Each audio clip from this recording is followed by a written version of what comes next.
السلام علیکم حضور. وعلیکم السلام.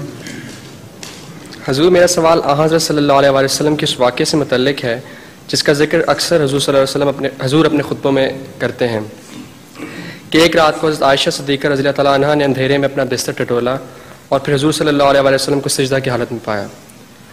حضور اس واقعے سے ظاہر ہوتا ہے کہ حضور اکرم صلی اللہ علیہ وسلم اندھیرے میں نوافل ادا کر رہے تھے. تو کیا حضور بعض لوگ کہتے ہیں کہ اندھیرے میں نماز نہیں پڑھنی چاہیے، تو حضور کس حد تک مانیں گے یا رسول اللہ صلی اللہ علیہ وسلم کی مانیں گے؟ ہاں جی ٹھیک ہے. آنکھیں بند نہیں کرنی چاہیے، چاہے روشنی ہو چاہے اندھیرا ہو. آنکھیں بند کر کے نماز نہیں پڑھنی چاہیے، ورنہ اندھیرے میں نماز جائز ہے. حضور ویسے حضور نے جو فرمایا تھا اندھیرے والی آنکھیں بند کر کے منع ہے نماز پڑھنا، اس کے بعد ضرور میں کوشش بہت کرتا ہوں کہ نماز آنکھیں کھول کے پڑھوں، لیکن حضور سے یہ ہوتا ہے کہ میں کنسنٹریشن اس حد تک نہیں مجھے مل رہی، بہت عرصے سے کوشش کر رہا ہوں. حضور اس کے متعلق کیا حضور کا ارشاد ہے؟ کوشش بس کرتے جائیں، ٹھیک ہو جائے. جزاک اللہ.